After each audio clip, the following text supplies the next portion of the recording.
Silent killer का मतलब होता है चुपचाप मार देगा, पता ही नहीं चलता। और इसका इलाज तुलसी पान।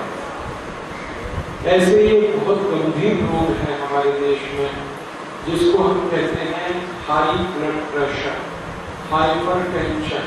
ये 20 करोड़ लोगों को है हाई बीपी, और इसका भी इलाज है।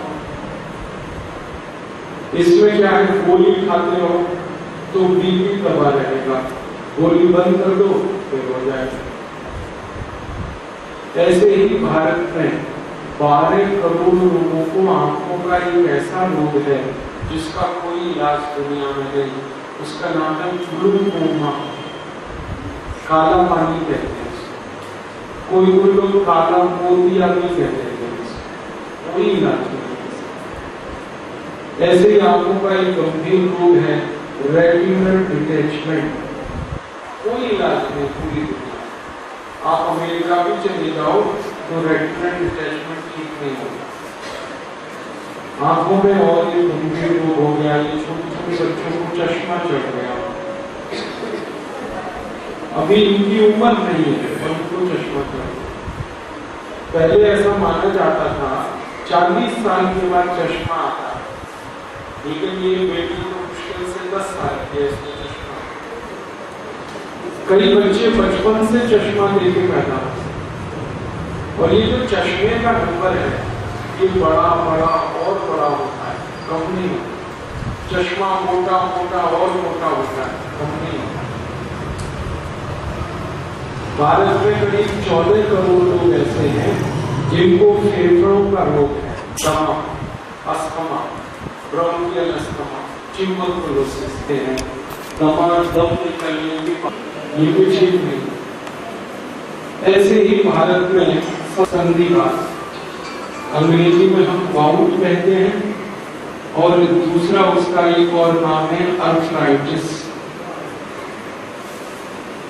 17 करोड़ लोगों ठीक इसके होने की भी संभावना नहीं है, क्योंकि गठिया के रोग में दर्द बहुत होता है। दर्द को दबाने के लिए गोली खिलाते हैं, दर्द मिटाने की कोई गोली अभी तक दुनिया में बनी नहीं। दर्द को दबाने की गोलियां हैं, मिटाने की एक भी गोली नहीं। गठिया का भी इलाज। इसी तरह से और एक गंभीर रोग है कैंसर। 8 करोड़ लोगों को कैंसर है इस देश में, और हर साल 24 लाख उसमें मरता है। इसका भी इलाज।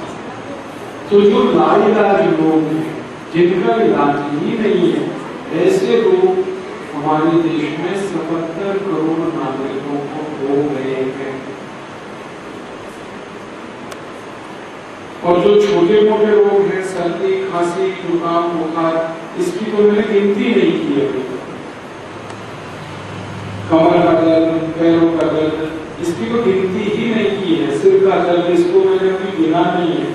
जो गंभीर रोग हैं जिनका इलाज ही नहीं होता, वो 77 करोड़। अब एक तरफ तो रोग बहुत गंभीर है, दूसरी तरफ हमारी सरकार के पास इन रोगों का इलाज करने के लिए 26 तारीख को बजट आया। मैंने भी सुना, आपने भी सुना। उस बजट में हमारे वित्त मंत्री ने कहा कि सारे देश के लोगों की चिकित्सा के लिए 22,300 करोड़ रुपए हम खर्च करेंगे। बहुत अच्छी बात है, मैंने सुना, अच्छा लगा मुझे कि 22,300 करोड़ रुपए खर्च होंगे भारत के लोगों की चिकित्सा। लेकिन अगला ही वाक्य जो बोला वित्त मंत्री ने, मेरा दिल बैठ गया।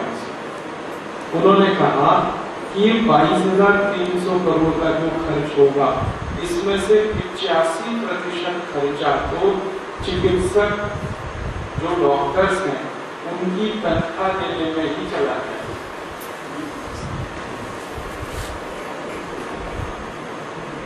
हमारे सरकार के जो अस्पताल चलते हैं ना, सरकारी अस्पताल, इनमें डॉक्टर काम करते हैं, नर्सेज काम करती हैं, वार्ड बॉय काम करते हैं, पैरामेडिकल स्टाफ होता है। तो ये जो भी कुछ मेडिकल स्टाफ है, इसको तनख्वाह देने में ही 85% चला गया। तो मैंने हिसाब निकाला तुरंत, तो पता चला 22,300 करोड़ में से 20,000 करोड़ तो तनख्वाह देने में गया, अब बच गया 2,300 करोड़, ये खर्च होगा हमारे लिए। तो मैंने हिसाब निकाला, हर आदमी के लिए एक साल में चिकित्सा का खर्च 20 रुपए आएगा, 20 रुपए। एक आदमी साल भर में सरकार से 20 रुपए पाएगा। अब 20 रुपए में क्या ठीक कर लेगा वो? खाने का पानी नहीं आएगा?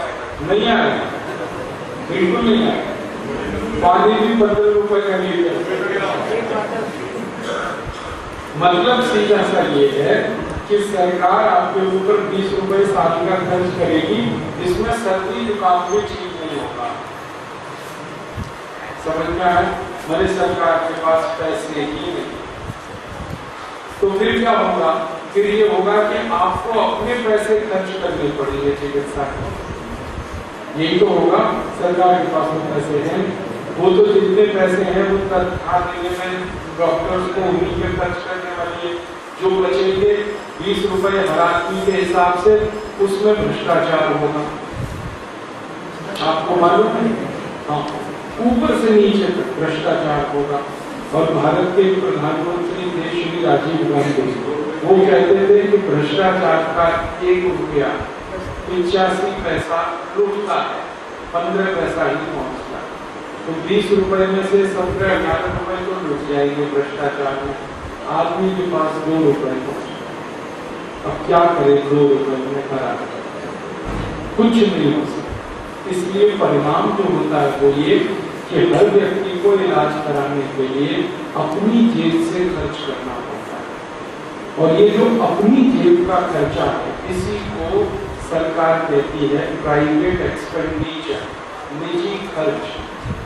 तो एक साल में ये जो खर्च होता है ना हमारी जेब से, ये 7 लाख करोड़ रुपए चिकित्सा में जो हम खर्च करते हैं।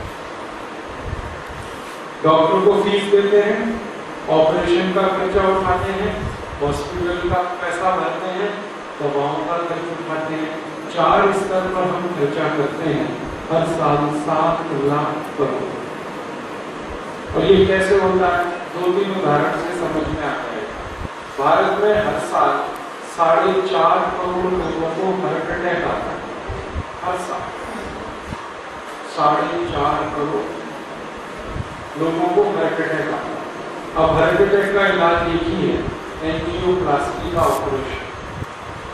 एक एंजियोप्लास्टी करें तो 1.5 लाख रुपए खर्च होता है।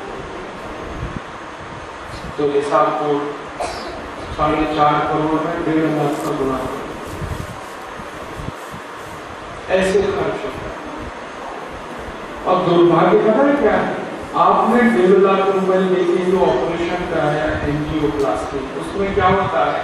एक छोटी सी स्प्रिंग होती है, वो आपके हृदय में डाली जाती है। हृदय को रक्त देने वाली कुछ नलियां हैं और रक्त लेने वाली कुछ नलियां। हृदय का नाम क्या है? हृदय शब्द जो है ना संस्कृत का शब्द है। री माने लेना, दय माने देना, लेना देना, लेना देना, लेना देना करे वो हृदय। लेना देना किसका? खून, रक्त का। हृदय खून को लेता है और साफ करके वापस शरीर को देता है। तो खून लेने के लिए एक नली होती है, देने के लिए दूसरी होती है। तो खून लेने और देने वाली नली में एक स्प्रिंट नाम की स्प्रिंट डाली जाती है। स्प्रिंट बॉल पेन में देखा एक स्प्रिंट होती है, वो स्प्रिंट डालते हैं। वो स्प्रिंट 10 रुपए में बनती है। तो जब ऑपरेशन के बाद वो डाली जाती है तो 1.5 लाख रुपए डॉक्टर ले लेते हैं। ऐसी लूट मची है। और ये जो स्प्रिंग है, ये जब डल जाती है, ये इतनी सी स्प्रिंग होती है, यहाँ पे डाल दिया तो उतने स्तर पर तो नली ठीक हो गई, लेकिन स्प्रिंग के आगे और पीछे फिर ब्लॉकेज आ जाता है। तो 6-8 महीने में वो बेकार है। 6-8 महीने के बाद फिर हार्ट अटैक आता है।